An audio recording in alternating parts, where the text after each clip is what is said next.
Hello and welcome guys. और अब हमको स्टार्ट करना है एक बहुत इंपॉर्टेंट एलिमेंट आपके चैप्टर का वैल्यूएशन ऑफ इंटेंजिबल्स का, और वो एलिमेंट है वैल्यूएशन ऑफ गुडविल। तो वैल्यूएशन ऑफ गुडविल ही वो पार्ट है जो रेपिटेडली आपके एग्जाम्स में पूछा जाता है। इसका प्रैक्टिकल क्वेश्चन जरूर आता है एग्जामिनेशन में, और ध्यान रहे कि इसका क्वेश्चन जो आता है वो शेयर्स के क्वेश्चन के साथ क्लब होकर आता है। जनरली वैल्यूएशन ऑफ गुडविल का इंडिपेंडेंटली क्वेश्चन नहीं आता, क्लब होकर आता है वैल्यूएशन ऑफ शेयर्स के साथ। तो दोनों का क्वेश्चन इकट्ठा आता है। और हाँ, हर सेकंड थर्ड अटेम्प्ट में वैल्यूएशन ऑफ गुडविल का एक नया क्वेश्चन जरूर आता है। हर सेकंड अटेम्प्ट में ही मान लो एक क्वेश्चन जरूर आता है। तो इसलिए ये कंसेप्ट है बहुत ज्यादा इंपॉर्टेंट, और इसका प्रैक्टिकल अप्रोच और प्रैक्टिकली कैसे गुडविल को वैल्यू करते हैं वो हमें समझना है बहुत ज्यादा जरूरी। जी हाँ, आपने सीएफआर में भी ये कंसेप्ट, इसका एक सिमिलर कंसेप्ट पढ़ा होगा। कंसेप्ट बिल्कुल सिमिलर है, बट हाँ बीवीएम में कुछ एडिशनल क्वेश्चंस हैं, कुछ डिफरेंट टाइप के, टिपिकल टाइप के क्वेश्चंस हैं, और कुछ छोटे छोटे कंसेप्ट्स हैं जो सीएफआर से थोड़ा सा डिफरेंट है। तो ऐसा मत समझना सीएफआर का सर वैल्यूएशन ऑफ गुडविल हो गया, बीवीएम का भी वैल्यूएशन ऑफ गुडविल हो गया, ऐसा मत समझना। 100% सिमिलैरिटी नहीं है। ठीक है सर, बात समझ में आ गई। तो अब सवाल ये उठता है, सर क्या मतलब होता है गुडविल का? What do you mean by goodwill? तो भाई गुडविल का मतलब होता है image, reputation of the company. Company का क्या लोगों के नजरिए में क्या स्टेटस है, कंपनी को लोग कितना अच्छा मानते हैं, कितना बुरा मानते हैं, और लोगों के नजरिए में रेप्यूटेशन या इमेज कंपनी की क्या है, that is known as goodwill. बिल्कुल सही बात। लेकिन भाई ये बड़ी बड़ी बातें मुझे तो नहीं समझ में आती, ठीक है? मुझे तो वैल्यूअर वाली बातें समझ में आती हैं। वैल्यूएशन कर रहा हूं मैं तो वैल्यूअर हूं। मुझे वैल्यूअर वाली बातें बताओ। ये रेप्यूटेशन, ये गुडविल, ये इमेज, ये सब चीजें मुझे नहीं समझ में आती भाई, ये अकाउंट्स वालों को समझ में आती होंगी।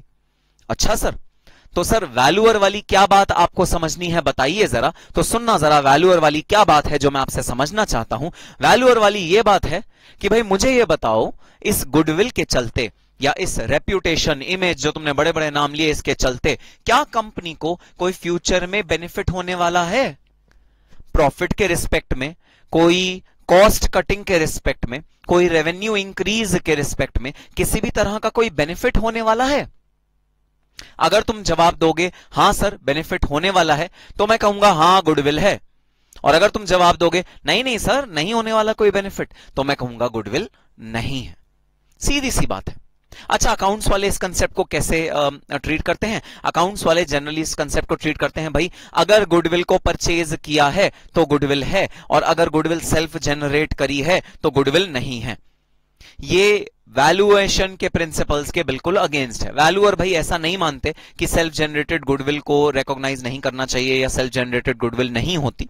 सेल्फ जनरेटेड गुडविल होती है, उसको वैल्यू करना चाहिए। तो वैल्यूअर का जो प्रिंसिपल होता है वो प्रिंसिपल ये है कि अगर आपकी गुडविल किसी भी तरह का फ्यूचर बेनिफिट देने में सक्षम है तो वो गुडविल गुडविल है, अदरवाइज गुडविल गुडविल नहीं है। सिंपल।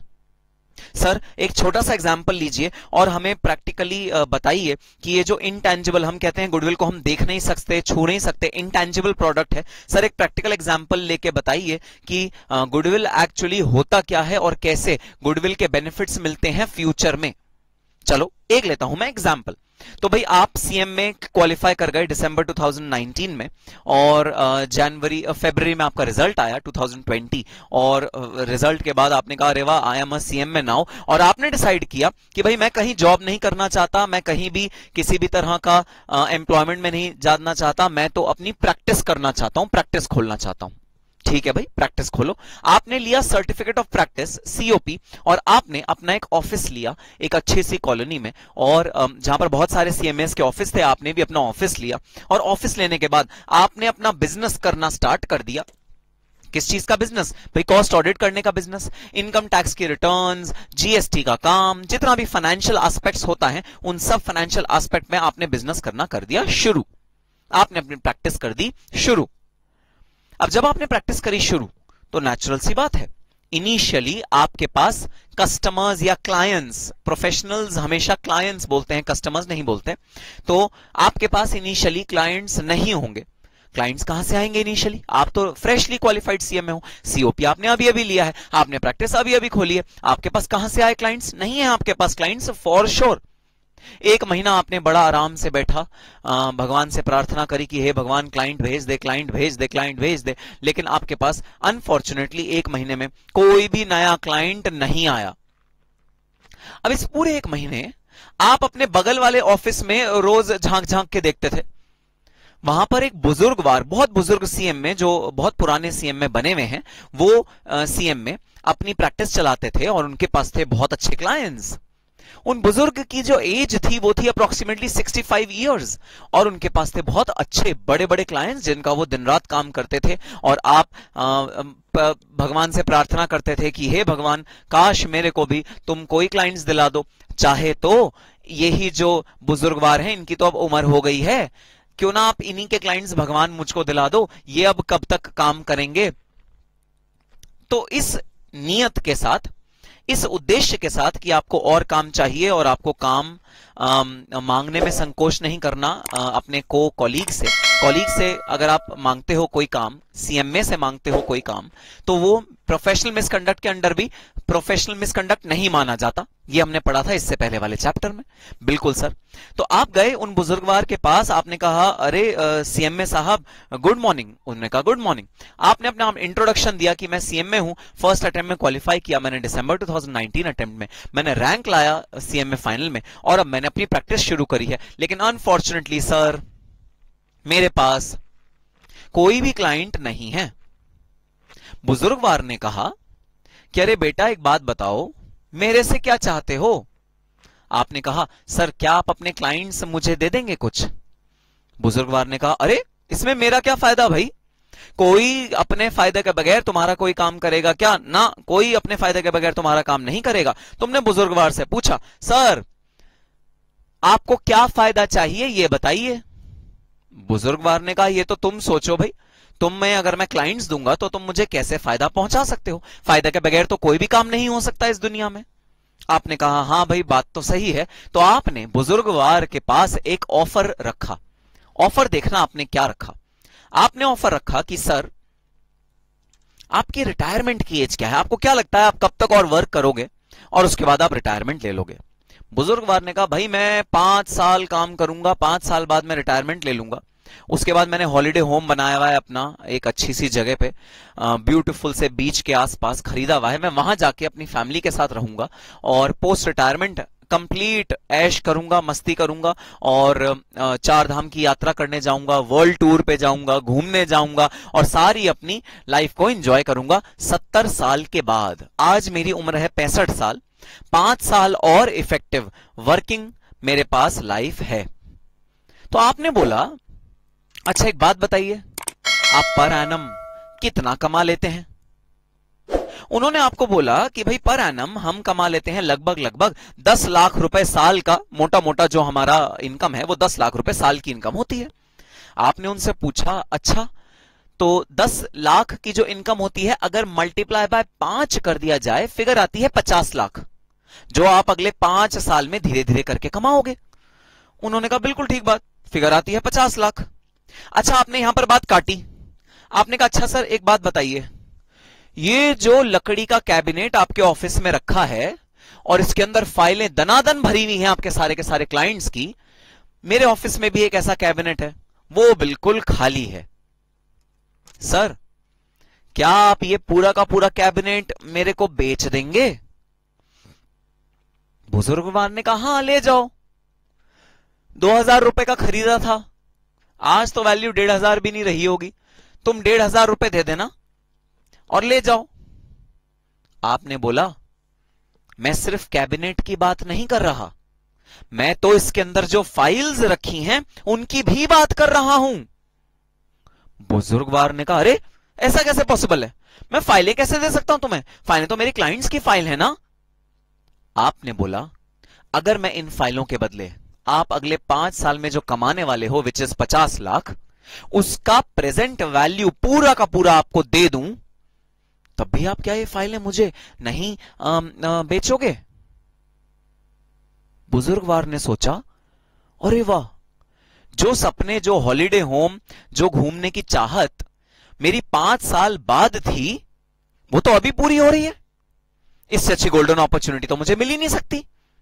जो काम मैं 5 साल बाद करने जा रहा था वो तो अभी मेरे को फुलफिल हो रहा है। कोई आदमी मुझे उतने ही पैसे दे रहा है जितने मैं अगले 5 साल में कमाता, उतने ही पैसे वो मुझे एडवांस में दे रहा है आज। इससे अच्छा तो कुछ हो ही नहीं सकता। हाँ, प्रेजेंट वैल्यू के बेसिस पे देगा, ऑब्वियस सी बात है, टाइम वैल्यू ऑफ मनी तो काटेगा वो अपने देते हुए। आपने कहा कि भाई देख लो, अगर आपको डील अच्छी लगे तो मैं अभी के अभी ये अलमारी ट्रांसफर कर देता हूं अपने ऑफिस में। बुजुर्गवार ने कहा बेझिझक, बेशक ले जाओ पूरी की पूरी अलमारी, अलमीरा तुम्हें फ्री में देता हूं, फाइलें हैं मेरी कीमती जिसके बदले मैं तुमसे वैल्यू लेता हूं। Value is the amount of earning which is expected out of these files in the next 5 years। अब इस पूरी ट्रांजैक्शन में जरा सोचना भाई, बिका क्या है? क्या वो लकड़ी का कैबिनेट बिका है? क्या वो फाइल्स बिकी हैं, गत्ते की फाइल्स, उसमें कुछ कागज लगे हुए हैं, क्या वो फाइल्स बिकी हैं? या बुजुर्गवार की गुडविल बिकी है? सर आंसर है बुजुर्गवार की गुडविल बिकी है। बुजुर्गवार ने अपने यंग टाइम से जितने भी क्लाइंट्स मेंटेन करके पाल पोस कर रखे, वो सारे क्लाइंट्स बिक रहे हैं। तो एक तरह से बुजुर्गवार की गुडविल जो उसने कमाई है इतने सारे सालों तक, जिसके बदले में वो आश्वस्त था कि अगले 5 साल तक मुझे इस फाइल्स के बदले बैठ के 10 लाख रुपए खाने को मिलेंगे, वो जो आश्वस्तता थी, वो जो कॉन्फिडेंस था बुजुर्गवार को, वो कॉन्फिडेंस बिका है। तो अगर मैं बिल्कुल लेमैन टर्म्स में तुम्हें बताऊं ना, बिल्कुल लेमैन टर्म्स में goodwill is equal to a promise of earning revenue in future. एक ऐसा वादा, गुडविल एक ऐसी वादा होता है जो फ्यूचर में रेवेन्यू अर्न करने का आपको आश्वासन देता है। इस वादे का नाम है गुडविल। और गुडविल वैल्यूअर की नजर में क्या है? वैल्यूअर की नजर में है फ्यूचर इनकम। जो फ्यूचर इनकम होगी ना, वो वैल्यूअर की नजर में गुडविल है। अब सर एक बात नहीं समझ में आई, ये जो यंग मैन था ये इतना ज्यादा होशियार था, इसने जरूर एसएफएम भी पढ़ी होगी। जब ये फाइनल में होगा, ग्रुप 3 में एसएफएम करके एक चैप्टर है, एक सब्जेक्ट है, उसमें एसएफएम भी पढ़ी होगी। अरे नालायक है बड़ा। सर इस लड़के ने, जो यंग सीएम में था, इसने इतना नहीं सोचा कि अगर मैंने पूरा का पूरा पैसा आज की डेट पे बुजुर्गवार को दे दिया तो कल को जो बेनिफिट होगा वो क्या होगा मेरा? वो तो 0 प्रॉफिट 0 लॉस हो गया। सर जितना मैं कल को कमाता 50 लाख, उतना ही मैंने प्रेजेंट वैल्यू की तरह उससे दे दिया, टाइम वैल्यू ऑफ मनी को छोड़ के। सर तो मेरी जेब में क्या पड़ा? यंग मैन की जेब में क्या पड़ा? अब आप लोग बताओ, यंग मैन की जेब में क्या पड़ा? दोस्तों यंग मैन की जेब में पड़ा 5 years के बाद का रेवेन्यू। अगर इन 5 सालों में जो यंग सीएम में है उसने डट कर मेहनत करी और इन सारे के सारे क्लाइंट्स को रिटेन कर लिया अपने बिजनेस ऑर्गेनाइजेशन में, उसने he is capable of retaining all of them, तो उसको एक आश्वासन मिल गया कि 5 साल तक तो किसकी गुडविल चली? बुजुर्गवार की गुडविल चली। अच्छा 5 साल बाद किसकी गुडविल चलेगी? यंग मैन की गुडविल चलेगी। तो एक प्लेटफॉर्म मिल गया, एक स्टार्टिंग प्लेस मिल गया इस यंग सीएमए को क्या करने के लिए? अपना आगे का बिजनेस बढ़ाने के लिए और अपना आगे का बिजनेस चलाने के लिए। And this is known as valuation of purchase of goodwill. तो गुडविल क्या है? अल्टीमेटली गुडविल की डेफिनेशन क्या है? हाँ, रेप्यूटेशन, इमेज, ये सब तो बिल्कुल सही है जो तुमने मुझे सारी चीजें बताई, एब्सोल्युटली फाइन, इसमें तो मैं डाउट नहीं कर रहा। But from a valuers stand point, accountant की बात नहीं कर रहा भाई। अकाउंटेंट तो क्या बात करते हैं? अकाउंटेंट ये बात करते हैं कि goodwill is only there when it is self generated. मैं वैल्यूअर हूं, sorry, goodwill is only there when it is purchased and not self generated. भाई मैं वैल्यूअर हूं, मैं इस बात को कतई नहीं मानता। मैं हर उस चीज की वैल्यू कर सकता हूं जो चीज मेरे को फ्यूचर में बेनिफिट रियलाइज कर सकती है, किसी भी तरह का मुझे प्रॉफिट दे सकती है। And goodwill is one such thing which guarantees me, which promises me to give future benefits, and hence goodwill is defined as, कोई टेक्निकल डेफिनेशन नहीं दे रहा, एक लेमैन की डेफिनेशन दे रहा हूं, is defined as promise to earn future profits या future benefits। आओ पढ़ते हैं। Goodwill is an intangible asset associated with the purchase of one company by another company. Specifically, goodwill is recorded in a situation in which the purchase price is higher than sum of the fair value of all identifiable tangible and intangible assets purchased in the acquisition and the liabilities assumed in the process. तो goodwill का net calculation आप कैसे करते हो, जो again account से ज्यादा driven है कि भाई जितने भी आपने एसेट्स एक्वायर करे उसकी वैल्यू और जो आपने परचेज कंसिडरेशन दी, अगर परचेज कंसिडरेशन ज्यादा है, नेट एसेट की वैल्यू कम है, तो जो डिफरेंशियल होगा वो गुडविल होता है। ये हम गुडविल का एक रॉ तरीका है, अभी तो हम स्टार्ट कर रहे हैं, जो वैल्यूएशन के तरीके हैं वो तो आगे चल के पढ़ेंगे, अभी एक प्रिलिमिनरी तरीका हम यहां डिस्कस कर रहे हैं। So, the value of company's brand name, solid customer base, good customer relations, good employees relations and any patent or proprietary technology represent some examples of goodwill. Some people also see goodwill as a promise to earn revenues in future. Approaches to goodwill, अब देखना दो approaches होती हैं goodwill की जो हमारे syllabus में है, जो हम पढ़ेंगे। Approach number 1 is equity approach. Equity approach होती है भाई जब हम गुडविल सिर्फ और सिर्फ निकाल के लाते हैं इक्विटी शेयर होल्डर्स के नजरिए से, तो हम जो प्रॉफिट्स यूज करते हैं वो भी इक्विटी शेयर होल्डर्स के यूज करते हैं, और जो प्रॉमिस यूज करते हैं आगे, जो प्रॉफिटेबिलिटी का प्रॉमिस यूज करते हैं वो सिर्फ और सिर्फ इक्विटी शेयर होल्डर्स के पर्सपेक्टिव से करते हैं। अच्छा, दूसरा जो अप्रोच होता है वो होता है इक्विटी और डेट, दोनों को मिला के अगर हम गुडविल कंप्यूट करें, दोनों को मिला के अगर हम प्रॉफिट्स लें और जो वादा प्रॉमिस करने वाले हैं वो भी दोनों को मिला के लें, तो उसे कहते हैं long term fund approach of calculating goodwill या फिर financial leverage approach of calculating goodwill. आओ पढ़ते हैं। Equity approach, in this approach the goodwill is computed considering the equity share holders fund. सिर्फ इक्विटी शेयर होल्डर्स के funds को अगर आप कंसिडर करो तो उसे मैं बोलूंगा equity approach. Equity approach considers the profit related to equity shareholders while computing goodwill. It is a narrow approach. Obviously ये एक छोटा अप्रोच है, नैरो अप्रोच है, क्योंकि जो गुडविल होती है वो सिर्फ इक्विटी शेयर होल्डर्स के प्रॉफिट्स के बेसिस पे नहीं बनती भाई। गुडविल तो डेट के जो शेयर होल्डर्स, डेट होल्डर्स का जो इनकम होती है विच इज इंटरेस्ट, उसके बेसिस पे भी बनती है। It constitutes several methods like few years purchase of average profit method, super profit method, annuity method, capitalization method। तो ये कुछ methods हैं जो हम सारे के सारे क्लास में डिस्कस करने वाले हैं। Financial leverage approach, in this approach goodwill is computed considering the total funds equity plus debt employed in the company.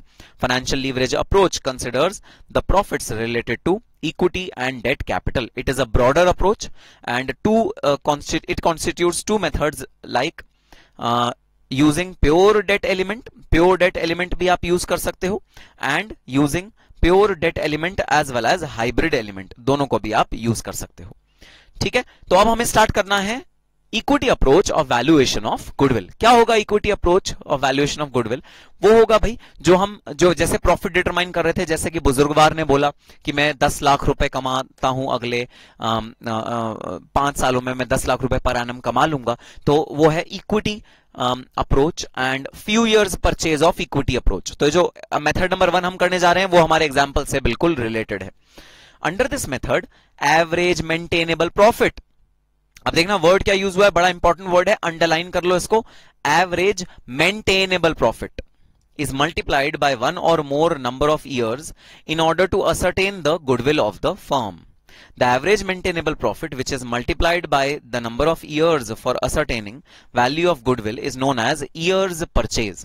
तो जब आप कुछ एवरेज प्रॉफिट के बेसिस पे अपने फ्यूचर ईयर्स का गुडविल निकालते हो, जब आप मल्टीप्लाई करते हो नंबर ऑफ ईयर्स को एवरेज प्रॉफिट से, तब निकल के आता है goodwill of a firm. Following formula में be used. Goodwill is equal to future or average maintainable profit multiply by number of years purchase। तो future profit, जो भी future maintainable profit है, अगर उसको आप multiply करोगे number of year purchase से, तो आपका goodwill निकल के आएगा। अच्छा, अब सर ये क्या चीज होती है future maintainable profit? अब चलो मैं तुम्हें एक एग्जांपल देता हूं भाई। बुजुर्गवार ने तुमको कहा कि अरे यंग मैन देखो, मैं तो 10 लाख रुपए हर साल कमाता हूं, तुम मुझको बस 10 लाख रुपए का इक्विवेलेंट 5 साल का रेम्यूनरेशन दे दो, मैं खुश हूं।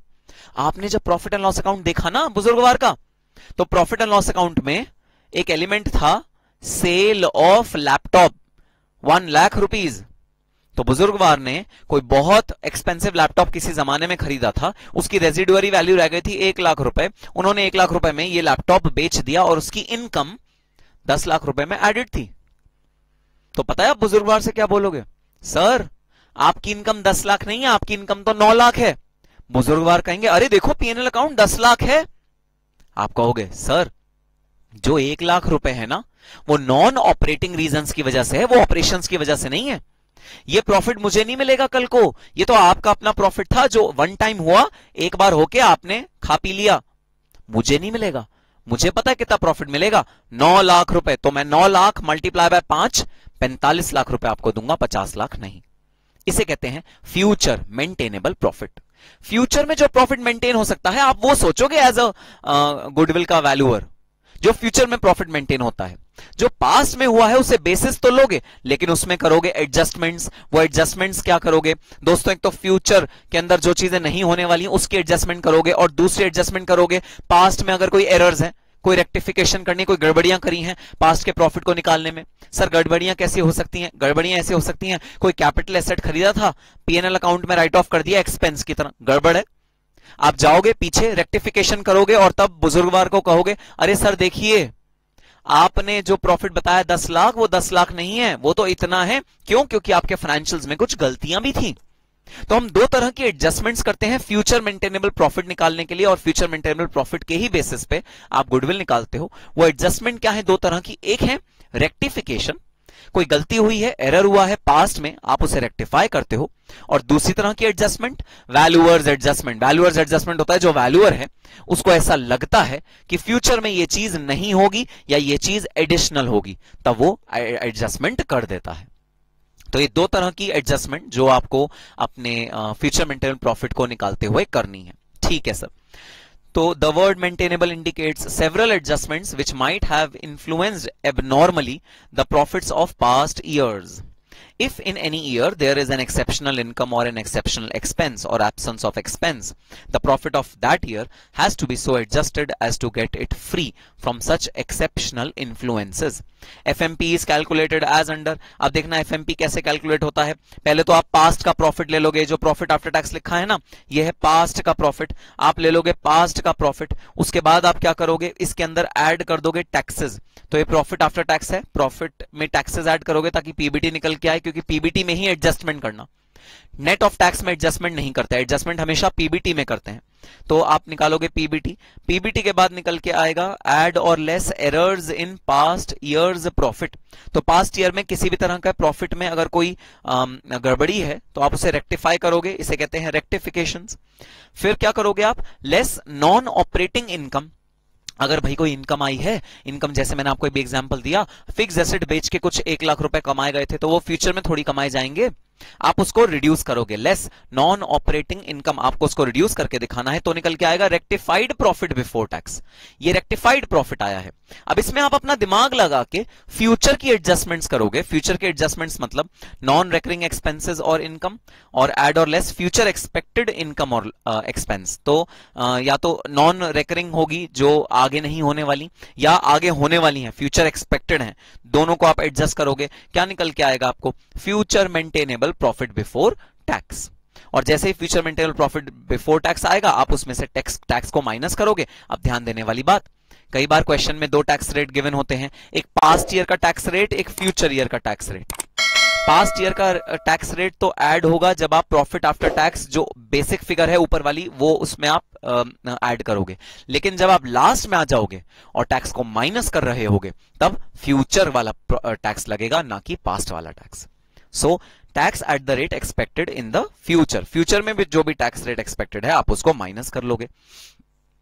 Adjustment 1 are known as rectifications and adjustment 2 are known as valuers adjustment. फिर weighted average future maintainable profit. भाई कई बार क्या होता है, आपको बहुत सारे पास्ट के ईयर्स का प्रॉफिट दिया होगा, जैसे बुजुर्गवार ने तो अभी आपको कह दिया 10 लाख रुपए पर एनम कमाना है। अब अगर बुजुर्गवार आपको कहें भाई पिछले साल 10 लाख कमाया, उससे पिछले साल 8 लाख कमाया, उससे पिछले साल 9 लाख कमाया, ऐसे पास्ट 3 ईयर्स के आपको ट्रेंड दे दिया, बता दो फ्यूचर में कितना कमाओगे। तो मैं कहूंगा एवरेज ले लो भाई, तीनों ईयर्स का एवरेज ले लो। And always more than simple average, it is much more beneficial to take weighted average. Weighted average better होता है, is a better measure of taking average. तो आप लेटेस्ट ईयर को, जो लेटेस्ट ईयर है उसको ज्यादा वेट दो, क्योंकि latest year is a representative of future. Future को रिप्रेजेंट कौन सा ईयर ज्यादा अच्छे से कर रहा है? लेटेस्ट ईयर ज्यादा अच्छे से कर रहा है as compare to past years. तो हम जब भी वेटेड एवरेज लेते हैं तब हम लोग वेट सबसे ज्यादा कौन से ईयर को देते हैं भाई? लेटेस्ट ईयर को सबसे ज्यादा वेट देते हैं, और लेटेस्ट ईयर में हम वेट का वैल्यू थोड़ा सा ज्यादा रखते हैं।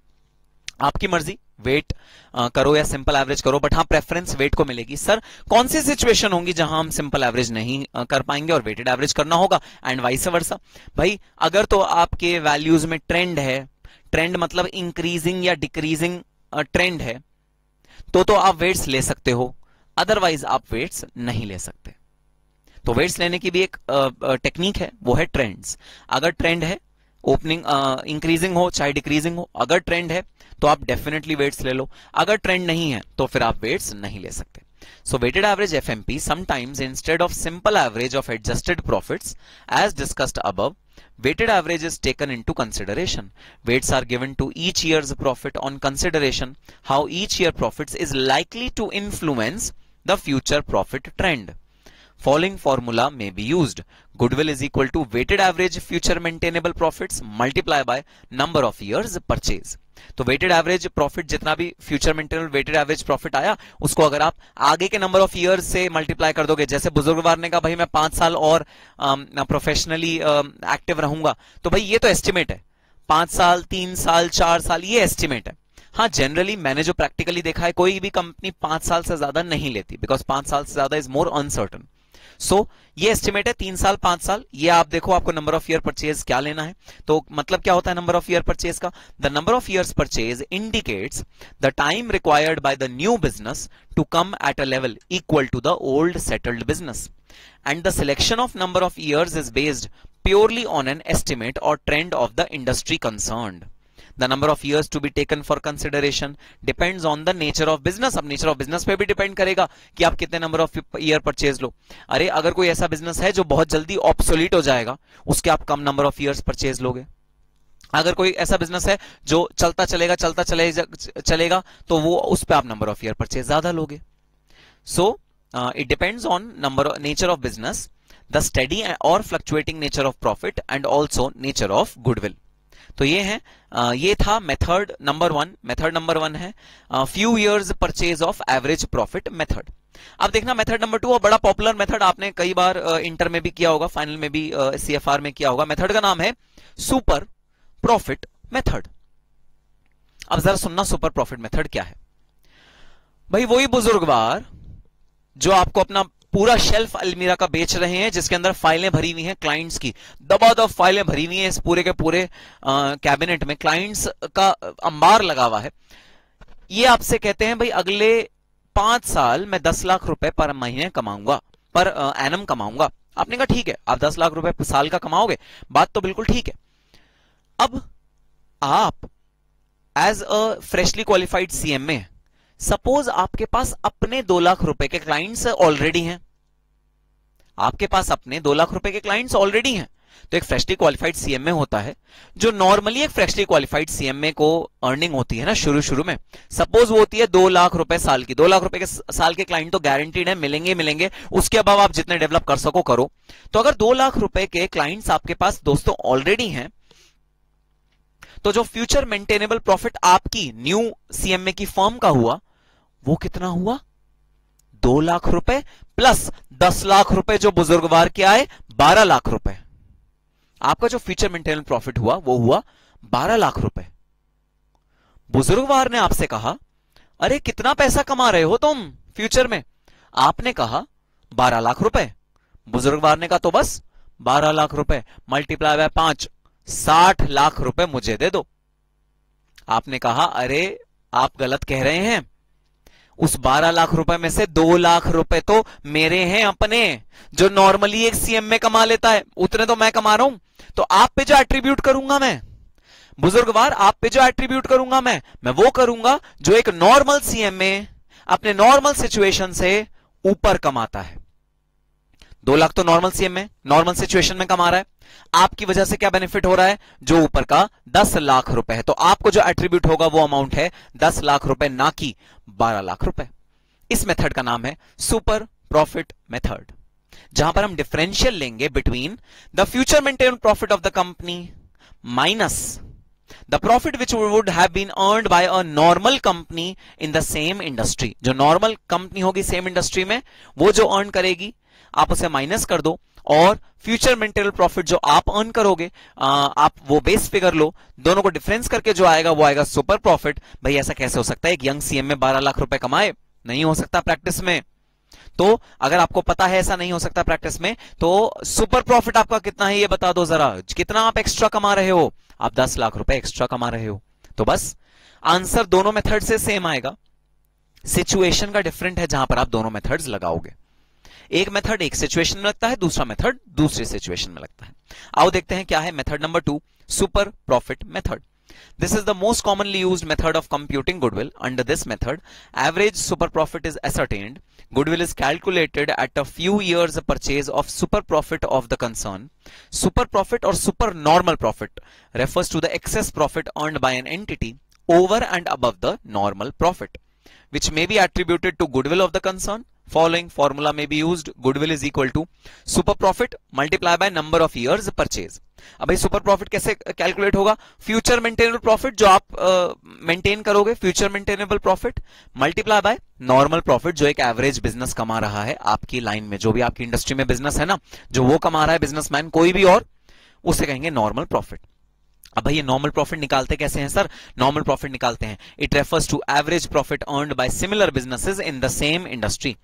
This represents normal profit is equal to average capital employed multiply by normal rate of return. तो जो एवरेज कैपिटल एम्प्लॉयड होगा, अगर आप उसे नॉर्मल रेट ऑफ रिटर्न से मल्टीप्लाई कर दोगे तो आपका निकल के आएगा नॉर्मल प्रॉफिट। ठीक है सर। अच्छा सर, अभी एवरेज कैपिटल एम्प्लॉयड क्या होता है? भाई वही opening capital employed plus closing capital employed divide by 2। Opening capital employed plus closing capital employed divide by 2। आपने कितना पैसा बिजनेस में लगा रखा है, आप उसका मेजरमेंट करते हो एवरेज कैपिटल एम्प्लॉयड को असर्टेन करने से। उसके बाद आप क्या करते हो? नॉर्मल रेट ऑफ रिटर्न जो नॉर्मल बिजनेस कमा रहे हैं, जो आपके कॉम्पिटिटर्स कमा रहे हैं, आप उस परसेंटेज को मल्टीप्लाई कर देते हो। So average capital employed multiplied by normal rate of return, जो भी नॉर्मल रेट ऑफ रिटर्न है आप उसको मल्टीप्लाई करके नॉर्मल प्रॉफिट कंप्यूट करते हो। ठीक है सर, तो ये फॉर्मूला तो समझ में आया। एवरेज कैपिटल एम्प्लॉयड, भाई ओपनिंग बैलेंसेस ले लिया आपने, क्लोजिंग बैलेंसेस ले लिए और आपने एवरेज कर लिया। देखो टोटल एसेट्स लिया मैंने, including revaluations and capital work in progress, इन दोनों को लिया जाता है भाई टोटल एसेट्स में। रीवैल्यूएशन, अगर कोई रीवैल्यू हुए हैं एसेट्स उनको भी लिया जाता है, कैपिटल वर्क इन प्रोग्रेस है उसे भी लिया जाता है टोटल एसेट्स कंप्यूट करते हुए। सर बट जब हम कॉस्ट ऑडिट का एवरेज कैपिटल एम्प्लॉयड निकाल रहे थे चैप्टर नंबर 2 में, जब हम कॉस्ट ऑडिट में एवरेज कैपिटल एम्प्लॉयड निकाल रहे थे चैप्टर नंबर 2 में, सर तब हम इन दोनों आइटम्स को एक्सक्लूड करते हैं। सर ऐसा कैसे, ये क्यों, ये क्या कंफ्यूजन है? वहां पर एवरेज कैपिटल एम्प्लॉयड कुछ और, यहां पर कुछ और। दोस्तों हाँ डिफरेंस है। डिफरेंस क्यों है? डिफरेंस इसलिए है क्योंकि वहां पर जो एवरेज कैपिटल एम्प्लॉयड कंप्यूट होता है वो रिपोर्टिंग के लिए होता है। रिपोर्ट करना है गवर्नमेंट को आपके पास कितना पैसा है, आपका कितना पैसा बिजनेस में लगा हुआ है। वहां रिपोर्टिंग करते हुए आप कंजर्वेटिव होके चलते हो। मतलब रीवैल्यू तो हुआ, आपका एसेट की value, market value definitely increase हो गई, लेकिन आप कहते हो नहीं भाई नहीं, ये इंक्रीज नहीं हुई, तो नोशनल इंक्रीज है। जब इसके पैसे मिलेंगे तब मानूंगा कि हाँ कुछ प्रॉफिट हुआ है। अभी आप प्रॉफिट नहीं रिकॉग्नाइज करते, नोशनल प्रॉफिट नहीं रिकॉग्नाइज करते। ये है from the perspective of reporting. Audit report बनाते हो ना कॉस्ट ऑडिट में, रिपोर्टिंग के लिए ये काम करते हो। जबकि यहां पर क्या हो रहा है? वैल्यूएशन। अगर वैल्यूएशन हो रहा है ना तो पक्का पक्का मुझको अपने एसेट्स ट्रू वैल्यू पे लेने पड़ेंगे, रीवैल्यूड वैल्यू पे लेने पड़ेंगे, इसलिए रीवैल्यूएशन को यहां पर इंक्लूड करना होता है। Similarly capital work in progress, capital work in progress वहां इसलिए नहीं इंक्लूड करते क्योंकि वहां पर हम ये कहते हैं भाई कैपिटल वर्क इन प्रोग्रेस अभी बिजनेस में यूज आना शुरू नहीं हुआ, जबकि यहां पर चाहे यूज आए चाहे ना यूज आए, अगर आपका एसेट है तो वैल्यू होना चाहिए क्योंकि आपको इसके बदले पैसे मिलेंगे। सो ये दोनों चीजें स्पेसिफिकली मैं यहां पर लिखता हूं, क्यों? क्योंकि कॉस्ट ऑडिट में फर्क है, बीवीएम एसपीएम में फर्क है। आपको दोनों का फर्क जानना जरूरी है कि वहां पर एवरेज कैपिटल एम्प्लॉयड कैसे कंप्यूट होता है, यहां पर एवरेज कैपिटल एम्प्लॉयड कैसे कंप्यूट होता है। ठीक है सर, बात समझ में आ गई। Less assets retired from active use, अगर कोई एसेट आपने एक्टिव यूज से रिटायर कर दिया है, मतलब वो आपने रख दिया है खाली, आप उसे माइनस कर दोगे। फिक्टिशियस एसेट्स को माइनस कर दोगे। नॉन ट्रेड एसेट्स को माइनस कर दोगे, जो भी आपके नॉन ट्रेड एसेट्स हैं। नॉन ट्रेड एसेट्स सर क्या होते हैं? नॉन ट्रेड एसेट्स होते हैं जो प्योरली इन्वेस्टमेंट के लिए आपने एसेट्स रखे थे। तो सपोज बुजुर्गवार ने रिलायंस इंडस्ट्रीज लिमिटेड के शेयर खरीदे हुए थे, जो आपके बिजनेस से कोई ताल्लुकात नहीं रखते, सीएम में प्रैक्टिस से कोई ताल्लुकात नहीं रखते रिलायंस इंडस्ट्रीज लिमिटेड के शेयर, तो ऑब्वियस सी बात है आप इसका वैल्यूएशन भी नहीं करोगे। और एक और ऑब्वियस सी बात है, सर ये वाला इन्वेस्टमेंट बुजुर्गवार अपने साथ ही रखना पसंद करेंगे, अपने साथ ले जाएंगे कि अरे मेरे शेयर्स हैं, इन्हें मैं तुम्हें नहीं दूंगा, ये तो मेरे हैं शेयर्स, तुम तो बिजनेस लेके जा रहे हो, बिजनेस लेके जाओ, गुडविल जो वैल्यू करनी है वो बिजनेस की करो, मेरे शेयर्स मेरे पास रहने दो, ये तो इन्वेस्टमेंट है मेरी, ये मैं तुम्हें क्यों दे दूंगा। सो नॉन ट्रेड इन्वेस्टमेंट को माइनस करना होता है while calculating the capital employed. Less goodwill already appearing in the balance sheet, अगर बैलेंस शीट में गुडविल ऑलरेडी अपीयर कर रही है आपको उसको माइनस करना है। बस अगर परचेज्ड गुडविल है तो उसे माइनस नहीं करना। भाई परचेज गुडविल का मतलब है आपने अपनी जेब से पैसे निकाले और बिजनेस में डाले, तो इसका मतलब तो ये एवरेज कैपिटल एम्प्लॉयड है ना आपके बिजनेस का, तो परचेज गुडविल को माइनस नहीं करना। Less current liabilities, less long term loans, debentures etcetera, opening और क्लोजिंग कैपिटल एम्प्लॉयड आएगा। फिर आप एवरेज ले लोगे, एवरेज क्या आएगा? Opening plus closing divide by 2। अच्छा, अब ना एवरेज कैपिटल एम्प्लॉयड का एक और फॉर्मूला होता है, फॉर्मूला देखना क्या होता है तो जरा समझना। एवरेज कैपिटल एम्प्लॉयड किस किस तरह निकल सकता है? एक तो एवरेज कैपिटल एम्प्लॉयड निकल के आया opening capital employed plus closing capital employed divide by 2। तो सपोज ओपनिंग कैपिटल एम्प्लॉयड है 100, क्लोजिंग कैपिटल एम्प्लॉयड है 150, आपने डिवाइड बाय 2 कर दिया, आपका एवरेज कैपिटल एम्प्लॉयड निकल के आया 125। एक और तरीका देखना, एक और तरीका है average capital employed is equal to closing capital employed minus half of profit after tax. अच्छा भाई बताना, ये जो दोनों ओपनिंग और क्लोजिंग आपके एग्जाम्पल में है, इनमें जो इंक्रीज आया है 50, अगर मैं तुम्हें इंफॉर्मेशन दूं कि ये प्रॉफिट आफ्टर टैक्स है जो ड्यूरिंग द ईयर आपने कमाया, जो भी कमाया, एडिशनल फंड्स नहीं लगाए बिजनेस में, कमाया, अगर ये कमाया तो बताना साल के शुरू में कमाया, यहां पर कमाया, साल के एंड में कमाया, या सर पूरे साल बराबरी से थोड़ा थोड़ा करके कमाया। ऑब्वियसली सर पूरे साल बराबरी से थोड़ा करके कमाया। तो शुरुआत में ये रहा होगा 2 रुपए, फिर होगा 20 रुपए, फिर होगा 30 रुपए, फिर 50, फिर 60, 60 नहीं, फिर 50। तो धीरे धीरे करके ये 50 बना होगा over the period of time, तो ये धीरे धीरे करके बना होगा।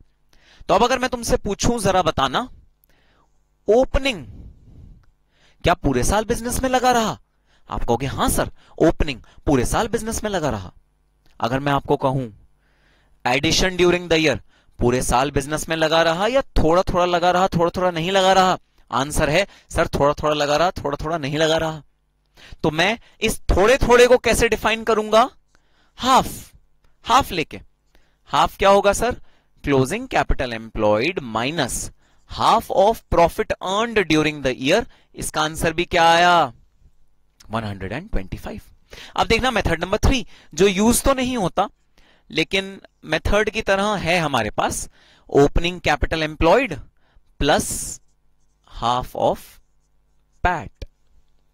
अब की बार आपने जो बेस फिगर ली वो ली ओपनिंग कैपिटल एम्प्लॉयड और उसमें हाफ ऑफ पैट को ऐड कर दिया।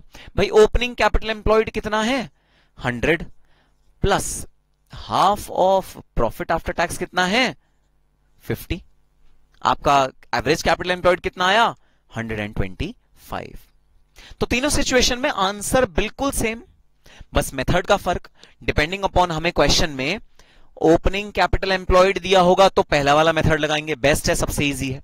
अच्छा पैट दिया हुआ होगा लास्ट ईयर का तो ये लगाएंगे। अगर दोनों ही नहीं दिए होंगे, भाई दोनों ही नहीं है तुम्हारे पास, तो तुम एवरेज कैपिटल एम्प्लॉयड लगा ही नहीं सकते, फिर मजबूरी होगी क्लोजिंग कैपिटल एम्प्लॉयड से अपना क्वेश्चन को सॉल्व करेंगे। हालांकि दोनों में कोई सही गलत नहीं है, बट जो थोड़ी सी प्रेफरेंस दी जाती है वो एवरेज को दी जाती है। बट अगर चारा ही नहीं है कोई, ना ओपनिंग कैपिटल एम्प्लॉयड दिया हुआ, ना प्रॉफिट आफ्टर टैक्स दिया हुआ, सिर्फ क्लोजिंग कैपिटल एम्प्लॉयड दिया हुआ है। हम निकाल ही नहीं सकते एवरेज कैपिटल एम्प्लॉयड, निकाल ही नहीं सकते एवरेज कैपिटल एम्प्लॉयड, तो हम आंसर अपना सॉल्व करेंगे क्लोजिंग कैपिटल एम्प्लॉयड से। तो ये है concept of average capital employed, जो कि हर क्वेश्चन में गुडविल के हमारे काम आएगा। हमको सोचना पड़ेगा कि एवरेज कैपिटल एम्प्लॉयड यूज करें या क्लोजिंग कैपिटल एम्प्लॉयड यूज करें, और अगर एवरेज यूज करें तो कैसे हम एवरेज को कंप्यूट करें, आधा ऑफ पैट कैसे कंप्यूट करें। ठीक है सर, तो फॉर्मूला पढ़ना जरा। Average capital employed is equal to closing capital employed minus 50% of rectified PAT. अब एक कंसेप्ट और सुनना, छोटा सा कंसेप्ट है। ये जो पैट होगा ना दोस्तों, ये पैट, ये है पैट जो आप अपने कंप्यूटेशन में आपको ऑलरेडी गिवन है कि पिछले साल का प्रॉफिट आफ्टर टैक्स ये है। बस इसमें एक चीज और कर लेना, अगर कोई गलती होगी ना, गलती उसको एडजस्ट कर लेना, मतलब रेक्टिफाइड पैट निकाल लेना। गलत पैट को हाफ के माइनस मत करना, इसको ठीक कर लेना पहले, फिर लिखना यहां पर। सर क्या ठीक करते हुए वैल्यूअर्स एडजस्टमेंट भी कर देनी चाहिए जो फ्यूचर वाली है ना? वो मत करना, वो तो फ्यूचर के प्रॉफिट में होगी ना। आपका जो करंट का प्रॉफिट है, जो अभी अभी पिछले साल में हुआ है, उसमें तो वो नहीं हुई ना। तो पैट को माइनस करते हुए हम सिर्फ रेक्टिफिकेशंस माइनस करते हैं, हम फ्यूचर की वैल्यू एडजस्टमेंट्स नहीं माइनस करते।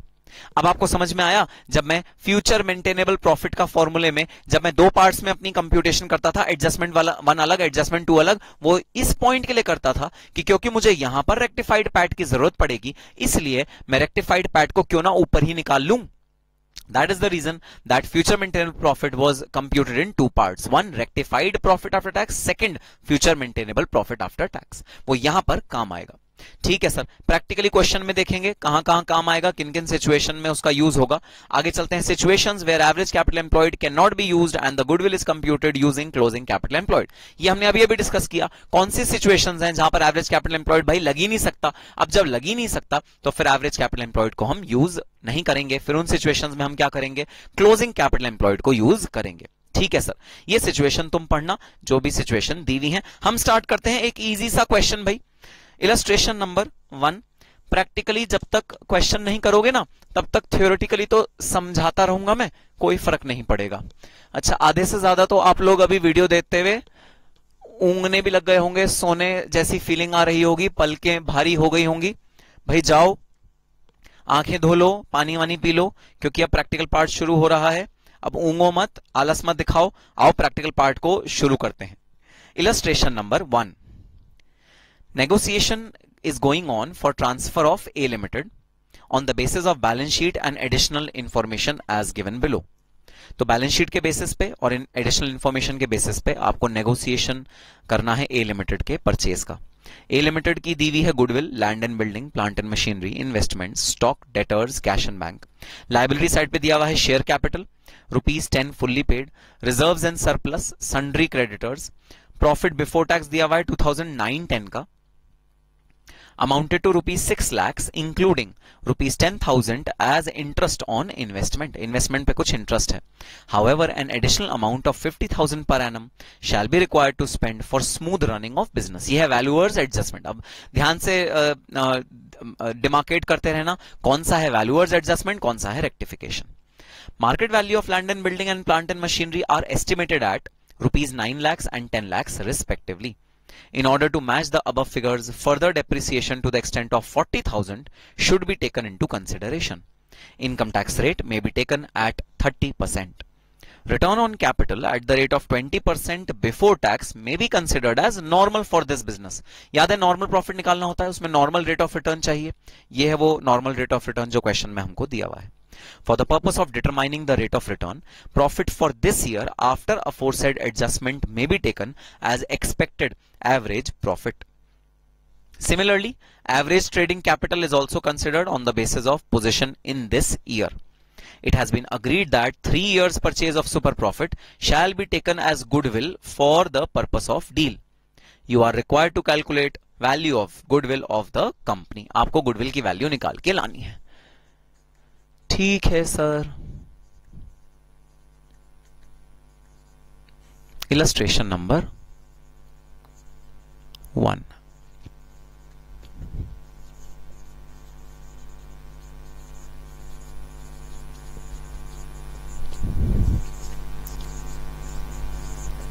Computation of value of goodwill of A limited. तो भाई पहले तो फॉर्मूला लिखते हैं जरा। फॉर्मूला क्या है जो हमको यूज करना है गुडविल की वैल्यू निकालने के लिए? Sir goodwill is equal to super profit multiply bye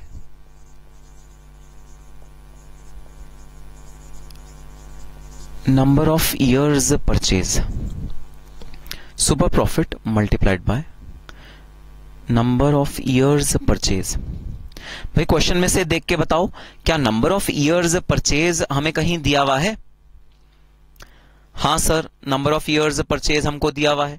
sir question कहता है 3 years purchase is to be considered as normal. Super profit को 3 years परचेज के बेसिस पे हम कंप्यूट करेंगे। ठीक है सर। सो सुपर प्रॉफिट का भी मैं यहां फॉर्मूला लिख देता हूं, future maintainable profit minus normal profit multiplied by 3 years। तो बस अब दो चीजें निकालनी है भाई, एक निकालना है एफएमपी, दूसरा निकालना है नॉर्मल प्रॉफिट, और हमारा गुडविल हो जाएगा कंप्यूट। ठीक है सर।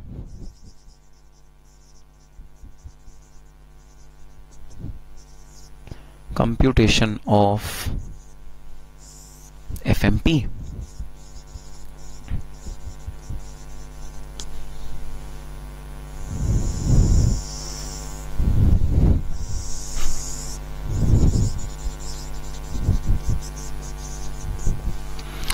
Amount in rupees. जी सर। तो सर कहा हुआ है प्रॉफिट बिफोर टैक्स। अरे वाह, प्रॉफिट बिफोर टैक्स ही दिया हुआ है।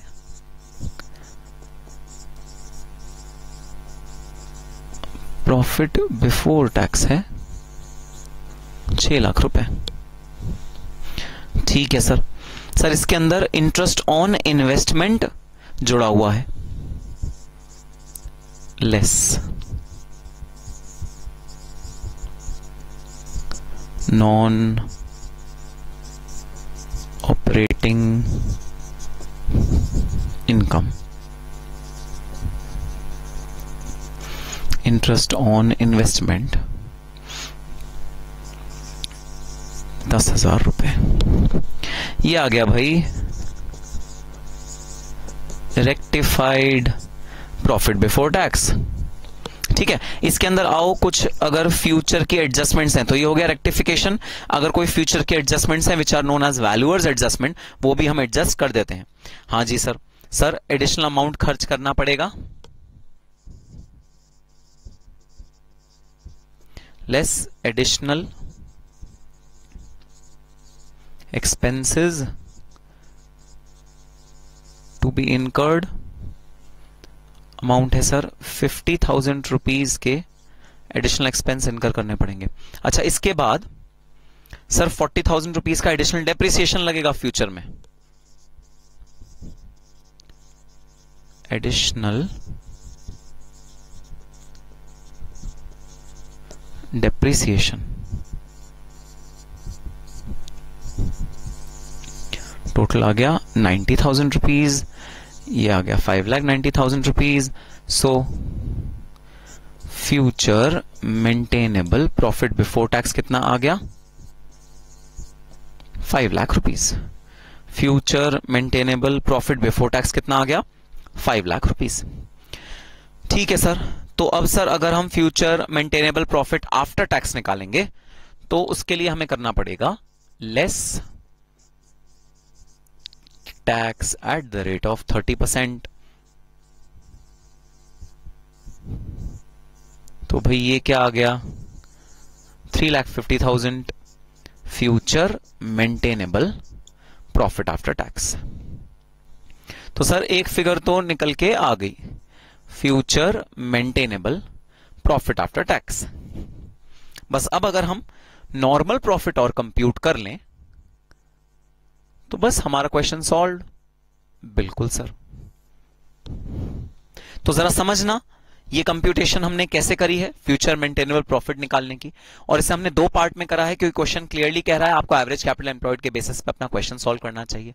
क्वेश्चन अगर ना भी कहे तो भी average capital employed is a better measure of capital employed, hence question is to be solved as per the average capital employed only। तो हमने FMPAT निकाला और दो पार्ट्स में क्वेश्चन को सॉल्व किया, एक रेक्टिफाइड PBT निकाला, एक FMPAT FMPBT दोनों अलग अलग निकाले।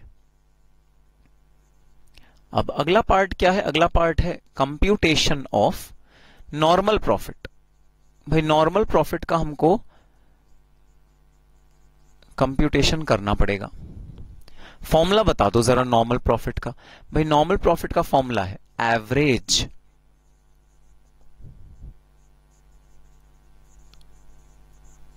Capital employed multiplied by normal rate of return. अगर आप एवरेज कैपिटल एम्प्लॉयड को नॉर्मल रेट ऑफ रिटर्न से मल्टीप्लाई कर दोगे तो निकल के आ जाएगा नॉर्मल प्रॉफिट। अगर आपके पास एवरेज कैपिटल एम्प्लॉयड नहीं है कोई बात नहीं, क्लोजिंग कैपिटल एम्प्लॉयड, ये क्लोजिंग अभी हम क्लोजिंग कैपिटल एम्प्लॉयड निकालेंगे, क्लोजिंग कैपिटल एम्प्लॉयड को यूज कर लो तो भी आंसर निकल के आ जाएगा, कोई चिंता वाली बात नहीं है। तो आओ अगला वर्किंग नोट बनाते हैं, working note number 3।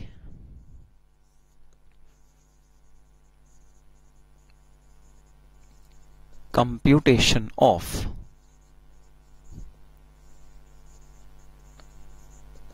Average capital employed. ठीक है, एवरेज कैपिटल एम्प्लॉयड का हमको कंप्यूटेशन करना है। सर कितना अच्छा होता अगर क्वेश्चन हमें ओपनिंग कैपिटल एम्प्लॉयड दे देता। सर चिंता ही नहीं, half of rectified PBT, rectified PAT, ये सब इसकी चिंता ही नहीं, हम लोग सीधा opening plus closing divide by 2 कर देते हैं। अनफॉर्चुनेटली क्वेश्चन ने हमें सिर्फ एक साल का कैपिटल एम्प्लॉयड का डेटा दिया है, और वो कौन सा साल है, 31 मार्च 2010, मतलब क्लोजिंग कैपिटल एम्प्लॉयड तो दिया है, ओपनिंग नहीं दिया। चलो तो फिर मेथड नंबर 2 आपको लगाना पड़ेगा, मजबूरी है भाई, क्या करें। हाँ सर मेथड नंबर 2 लगाना पड़ेगा। आओ देखते हैं कैसे लगेगा मेथड नंबर 2। तो आओ कैपिटल एम्प्लॉयड कंप्यूट करते हैं एक एक करके। हम सारे के सारे एसेट्स लेंगे। सबसे पहला एसेट है गुडविल। बताओ लेना पड़ेगा या इग्नोर? सर इग्नोर, क्योंकि अगर क्वेश्चन में दिया नहीं कि परचेज्ड है, इसका मतलब ये परचेज नहीं होगा, सेल्फ जनरेटेड होगा। सर एक बात बताओ, अगर सेल्फ जनरेटेड है तो बुक्स में नजर कैसे आ रहा है? और ये भाई कौन सा ये बुक्स कंपनीज एक्ट के अकॉर्डिंग बनी है? तुम्हें क्या पता कंपनीज एक्ट के अकॉर्डिंग बनी है या नहीं बनी? ये तो ऐसे ही किसी पर्पस के लिए बनी है, एक नॉर्मल बैलेंस शीट है, कंपनीज एक्ट के अकॉर्डिंग बनी है नहीं बनी हमें नहीं पता। हमें अगर क्वेश्चन स्पेसिफाई कर देगा कि गुडविल परचेज्ड गुडविल है तो मैं लेके जाऊंगा कैपिटल एम्प्लॉयड में। अगर क्वेश्चन ने स्पेसिफाई नहीं किया, साइलेंट है क्वेश्चन, मैं अज्यूम करूंगा परचेज गुडविल नहीं है, तो गुडविल को मैं नहीं लेके जाऊंगा, इग्नोर करूंगा, मैं सीधा लेके जाऊंगा लैंड एंड बिल्डिंग। 3 लाख रुपए की है लैंड एंड बिल्डिंग, जिसकी एस्टिमेटेड वैल्यू जो इंक्रीज होने के बाद है वो है 9 लाख रुपए। फिर है plant and machinery. Plant and machinery की वैल्यू है 10 लाख रुपए।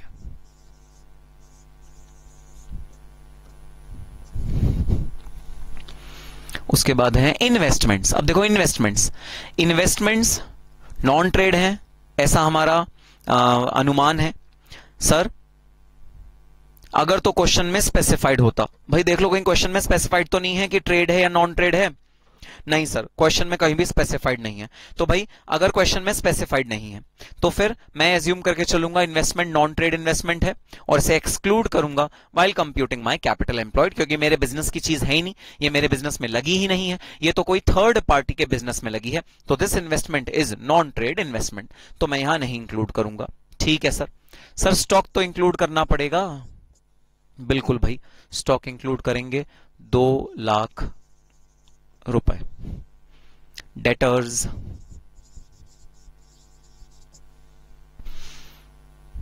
₹1.5 लाख रुपए। फिर है जी कैश एंड बैंक 50,000 रुपए। तो ये सारे एसेट्स हैं जो बैलेंस शीट में दिए हुए हैं, और आपने इन एसेट्स के रीवैल्यूड अमाउंट को, ध्यान रखना जो वैल्यू जाएगी वो रीवैल्यूड अमाउंट जाएगा, वो ओरिजिनल वैल्यू नहीं जाएगा। आपने उसको कैपिटल एम्प्लॉयड की कंप्यूटेशन में लिख लिया। ठीक है सर, तो ये तो वैल्यू ऑफ एसेट्स हो गया। अब आओ इसमें से लेस करते हैं। Outside liabilities. आउटसाइड लायबिलिटीज कौन कौन सी आ रही हैं भाई, आओ जरा देखते हैं। सर एक ही है, सन्ड्री क्रेडिटर्स, बस sir, sundry creditors 3 lakh rupees. ठीक है, ये क्या आया भाई, ये आया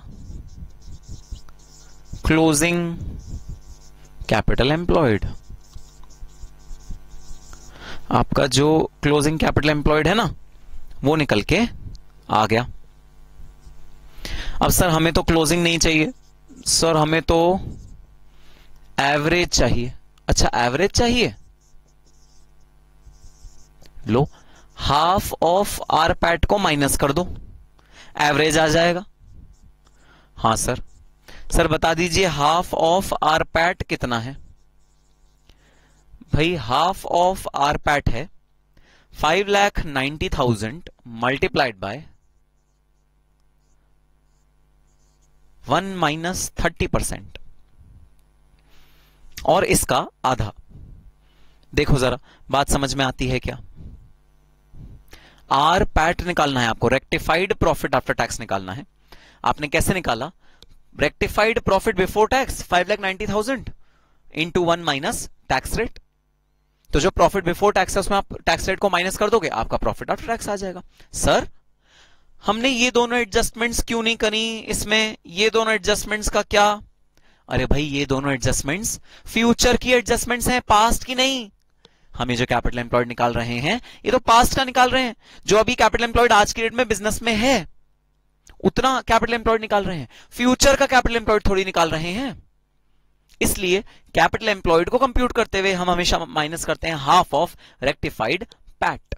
ठीक है सर, बात समझ में आई। आओ देखते हैं कितना अमाउंट आया।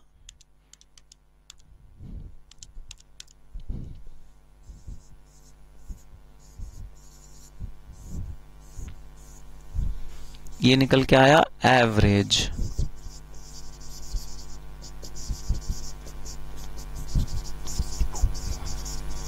Average capital employed.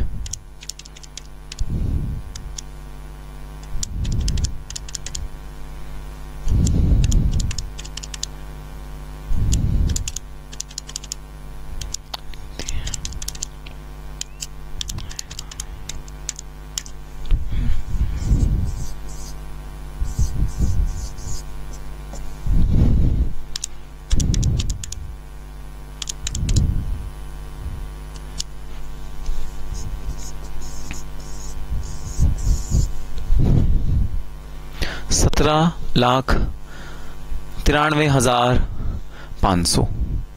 तो बताना एवरेज कैपिटल एम्प्लॉयड कितना आ गया, 17,93,500।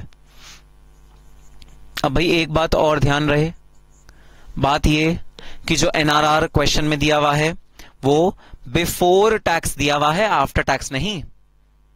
अगर वो बिफोर टैक्स दिया हुआ है तो आपको उसे आफ्टर टैक्स में कन्वर्ट करना पड़ेगा 1 माइनस 30%, क्योंकि आपका जो एवरेज कैपिटल एम्प्लॉयड है वो भी आफ्टर टैक्स वाली फिगर है। देखो जरा, आपने इसमें जब माइनस किया था ना, आफ्टर टैक्स माइनस किया था, आप नेट ऑफ टैक्स लेते हो हमेशा कैपिटल एम्प्लॉयड को, तो आपको जो नॉर्मल रेट ऑफ रिटर्न लेना है वो भी आफ्टर टैक्स लेना है। क्वेश्चन में दिया हुआ है बिफोर टैक्स 20% है, तो बस सर हम 20% में 30% माइनस कर देंगे, 14% बन जाएगा आफ्टर टैक्स रेट।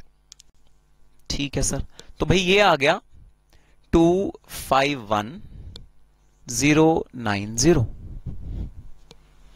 ये आ गया 251,090 मल्टीप्लाई बाय 3। कितना आया सर ये,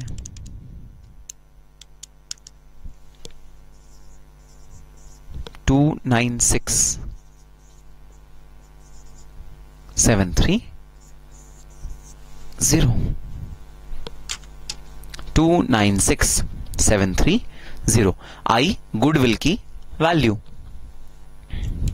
तो future maintainable profit minus normal profit multiplied by 3 years purchase is equal to value of goodwill.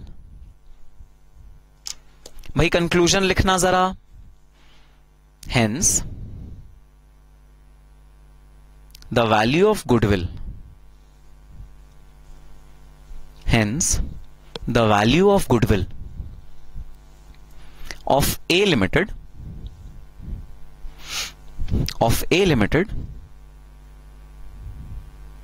is computed as